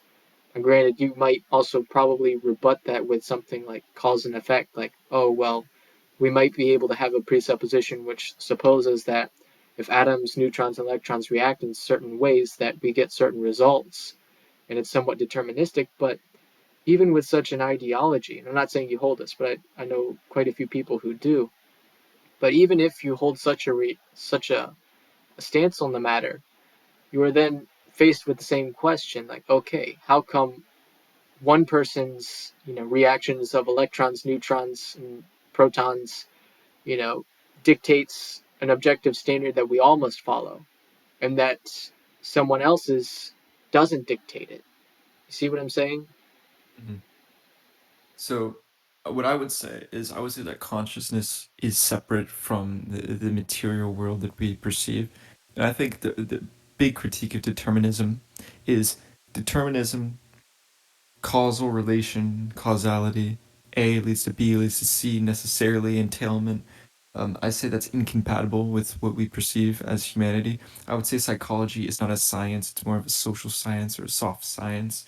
Um, because for determinism to be true and for this causal connection to be true, we should be able to see certain things and then know with knowledge, know the reaction, right? If A necessarily leads to B, necessarily leads to C in this causal universal um, relationship, and all of everything we believe and do is, the result of something else, then would you agree we would be able to predict because we would then know, um, okay, with enough science, obviously, that this leads to that. If I had a program or if I had a video game, I know that this will always lead to this. And we can't do that because I think there's something separate from determinism and causality and the material. And I think it's the human spirit and rationalization and X, Y, and Z, so on and so forth. Right, but that again, leads back to the question: how can a material object rationalize? Like, why is it that we're capable of rationalizing, and say maybe a car isn't? Right? Because again, if without a God, we're pretty much left to that standard of being materials, unless of course you do believe that we That's have. where I would just disagree, and I Yeah. would say that we have a spirit. Okay. So then, if we have, so do you mind defining spirit again? Because I know we defined it before the debate, but for those listening in, like, could you define it? Yeah, so I mean, I would essentially define spirit as a um, it's like a, it's almost as because it's translated. It's in a Hegelian sense. It's translated from Geist, German Geist, and it's like the essence of mind. It's very hard for me to describe, but for me, I would say it's essentially your rationalization in idea in mind that's separate from the material world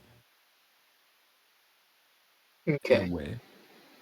So then, because actually the term Geist, that's where we get the word for ghost.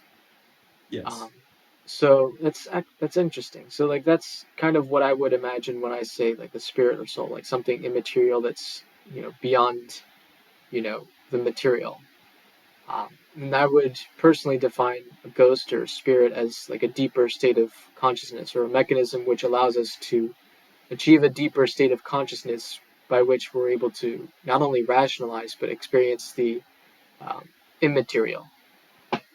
And it's interesting because like many atheists are materialists, and I'm glad that we have something in common. But even without a god, like we still run into the Well, I would s- contradictions. I would push back on that because I think that's irrational to hold to be a theist and materialist. Right. I agree with you because like especially like well, not to bash Calvinists or anything because they are good people. However, I disagree with them on the sense because it's basically like the Christian form of ultra determinism. Yeah. uh, but so it's interesting. So we then run into the problem again, like without a God, like how did such a thing as a spirit or deeper state of consciousness come into fruition? Was it always here, or was there at some point where we achieved it? And if we achieved it, like how did that happen? Like how did we get? How do you make a ghost? You see what I'm saying? Hmm. Because we found ways to make all kinds of other things. We found ways to replicate biology and cloning. We found ways to develop artificial intelligence. But all of those require a person to actually initiate it, start it, and design it in such a way that it would operate. How on earth did we just get that out of natural random processes? How you're referring to human consciousness. Yeah, deeper state of consciousness, like the soul and spirit. Like how do you make a ghost? Well, I would say it's more of like a spirit in like in the sense of. I don't want to go down like a really long dialogue Right. tree about Hegel, but I would.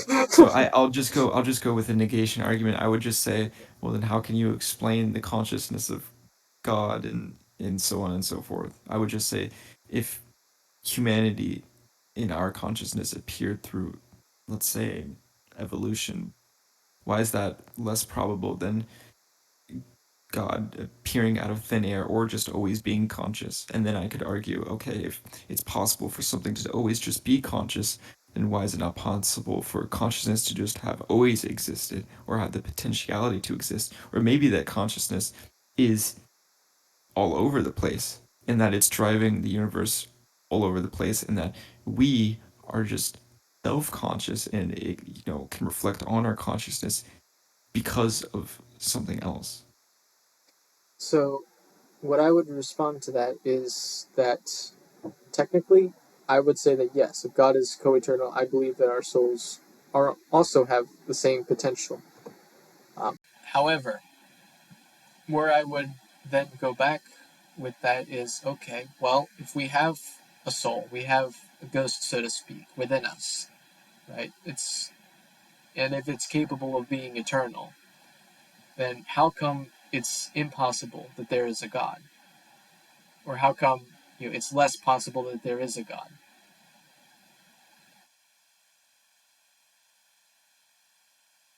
You say that one more time. So if we have a soul or a spirit within us, right, how does that negate the possibility of a God? Oh, it doesn't. If we have a collective rationalization or consciousness, that doesn't necessarily negate God's existence.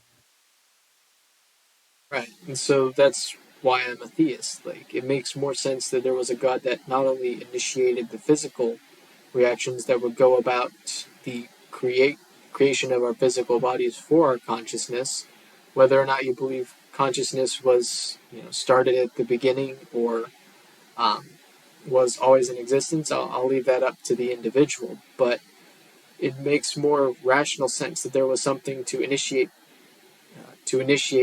the cause and effect reaction that would go about our formation. And this is, in many ways, this is, ties in with a lot of aspects of the Bible about how, before we were born, God knew us, right? How does God know you before you were born? Well, there's a couple possibilities. There's one where God knew you because He created you and you were just a figment of His imagination. Or it could be that you did exist at such a time and now you exist in another form. But there's also a lot of different caveats that come with such a thing. And personally, I'm definitely a fundamentalist when it comes to the Bible and Scripture in regards to the authority that it holds and the truth about it. However, like for the sake of debate and discussion, like I'm willing to play devil's advocate on a lot. And so, in that regard, like I'm not going to, for the intensive purposes of such a debate, I'm not going to assert that our souls were created or our souls were uncreated because that would open up like a whole nother hour's worth of discussion. Mm. Um, but I will say that it makes more sense to believe that there was at least a being or a creator that initiated the causes that would go about our formation. Mhm. So, is there any other points you would like to talk about, or any last things you'd like to say? Um, Because at some point we no, got to carry get on. to Q&A. Yeah. Yeah, yeah, I think we should go for it now because I have food that's ready and I gotta go eat in a little bit. So we Okay, can go and go for that now. cool. So let's see. Were there any questions? Right, so I see Truckee had posted a few questions. A lot, apparently. Yeah. Okay. Also, if you guys have any more questions, feel free to post them in the VC chat and ping whoever you intend the question for. So, Truckee's first question. As a fallible person who forgot that he ate a week ago, what makes your morality objective compared to another fallible person with a different claim of objective morality? And also, who also forgot they ate 5 days I ago? think I think the yeah, yeah. I think that's a red herring. Like, morality has nothing to do with whether or not a person is capable of remembering what they ate. Um, and I think this question is using the words objective morality as if it's subjective morality. Um, because what makes it objective is that it's, you know, separate from human subjectivity, like one person's subjectivity. So that's what I would say. And that your ability to remember what you ate has nothing to do with your biology or your essence of being. Okay, so question two. God created death itself. By your logic, he is evil because he is responsible for the death to everyone and everything. How do you reconcile that after you claim God is immoral? I don't think that's an argument for me because Yeah, I don't even think I said God created death. well, no, I think that he's talking about like I don't know. So I don't know who I'll he's give direct. I don't know who uh, he's directing that towards because that sounds yeah, like I it's don't know directed either. towards It you. sounds like it's both, but I'll give my answer. So God created death itself. By logic, he is evil because he is responsible for the death to everyone and everything. How do you reconcile that if you claim God is immoral? So, one, I don't claim that God is immoral. I claim that he is moral. And two, I don't necessarily think that death is inherently bad. So, my personal belief and convictions, death is the absence of life or the ceasing of life to exist. And I believe that there are certain circumstances at which death is justified. For example, you wouldn't want a mass serial, well, you wouldn't want a rapist to live forever, right? Or a serial rapist to live forever, right? You wouldn't want a pedophile to live forever. Like there are certain things and certain benefits that death has. This is why societies used to have the death penalty. There were certain acts and crimes that warranted one's removal from society for permanently. And so, that being said, I don't believe that death in and of itself is inherently evil. Even from the Christian perspective, it's not inherently evil. It's the natural results of evil being in the world.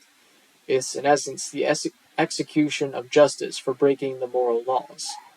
And so, that being said, if you want to like if you want to think about it that way, one could say that death is actually a good thing because justice is good. Punishing evil is good. Therefore, death, if it's the punishment of evil, one could also make the argument that it's good. So, is there anything you want to add Yeah. to that, Cole? I just don't think it's a question really directed towards me because it's more of like defending God, and I don't think it pertains to what my argument was. Okay, fair enough. So, question three. What makes you feel like you claim infallibility? Objective morality means it's infallible. Yeah, so I think that's directed towards me. So, um, I think I can attack this in multiple avenues. One is that objective morality doesn't necessitate like infallibility, right? It just necessitates that it's apart from human subjectivity. So if a bunch of humans got together and they created a moral code, um, and they lived by that code, technically that would be objective morality because it's a code that is separate from one's subjective notion of good and evil. It's notion of good and evil created by the community, and it's separate from just one's subjectivity. And this is completely regardless of whether or not it's fallible or not or infallible. Another thing for what I was talking about is because it's based on biology and one wanting to maximize their own well-being, um, I and their wants. I don't think there's anything infallible about that unless you can show me one person who does something that they don't want, which I reject. I think everything that you do is a want, and you want to do it. If I have a gun to my head and I choose to do something, it's because they tell me to do it. I chose to do it. Did it because I wanted to do it. So, more specifically, if someone put a gun to my head and said to, call X, Y, and Z and tell them, A, B, and C, you can't argue that I didn't want to do it if I do it because I wanted to do it because I wanted to experience the end in which the action would hold, right? So it's because if you say that you didn't want to do it, I think that's just a fancy way of saying you don't want what you do want. And because ultimately every action is just a means to an end. And we want to do every action to achieve the end that we want. So that's what I would say. Okay. So let's see. Next question B. Question 4. How would you prove someone's claim of objective morality? What makes your morality superior to theirs? Is it based in majority belief?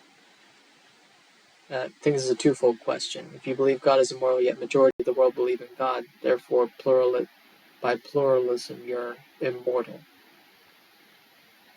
I think you meant immoral. Immoral. Yeah, Yeah. I think so too. How would I prove someone else's claim of objective morality? What makes your morality superior to theirs?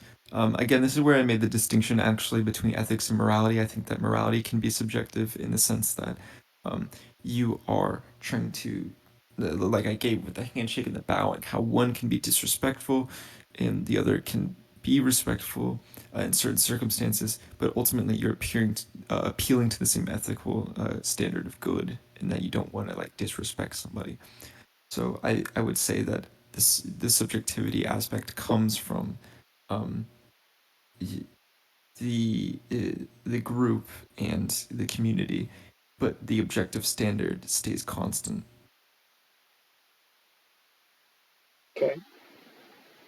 And with the you believe I never said that God was immoral. Um, and if the majority of the world does believe in God, then and they create a standard based on God and they create objective ethics because of it, then that would be objective morality. And there you go. Okay. So the next question. Prove egoism objectively is morally wrong. The human has a limited lifespan. What makes them immoral for maximizing their individual pleasure? Well, egoism is essentially um, maximize your own well-being and happiness, right? I prove that is objectively and morally wrong. Well, like this is like what I was saying with the Hegelian sense that I think that it is wrong because you aren't just trying to maximize yourself in egoism. Usually, you're trying to maximize the well-being of others, and I think just caring about yourself is irrational because in order for you to understand yourself with self-consciousness, like I was saying in a Hegelian sense, there needs to be an other and the negation of yourself. And so prove that it is wrong, I could do that in multiple avenues. Number one, biologically, humans are very naturally social and we care about each other. And to just care about yourself is against biology. And that's just the way we are. And then not to mention, like I was saying, I think that it's necessitated for there to be an other for you to really understand yourself. So in egoism, you want to maximize yourself, therefore in a way you necessitate the existence of the other. And a human has a limited lifespan, what makes them more for maximizing their individual pleasures. Um, Maximizing your individual pleasures isn't immoral in itself unless it leads to somebody else's hardship. If everybody is maximizing their own individual pleasures, devoid of hardship of another, then I don't think that's inherently immoral.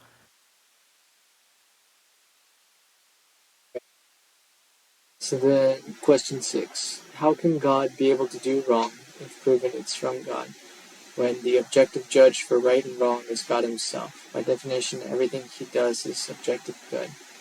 So I think that one was for me. Mhm. So,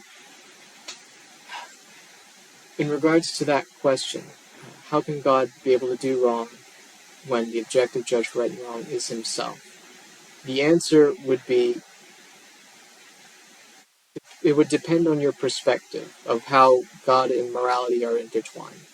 So, if you believe that God is like the author of morality in the sense where he thinks it up and then you know, puts it out as the divine command, and then what he says goes, and what he says has the potential to change, just like anyone else when they're making a law or a rule, then yeah, by definition, everything he does would be objectively good. However, if the moral code is in essence of God, like an actual part of his being, kind of like how our arms might be a part of our body, God's sense of moral code of conduct being a part of his essence and who he is.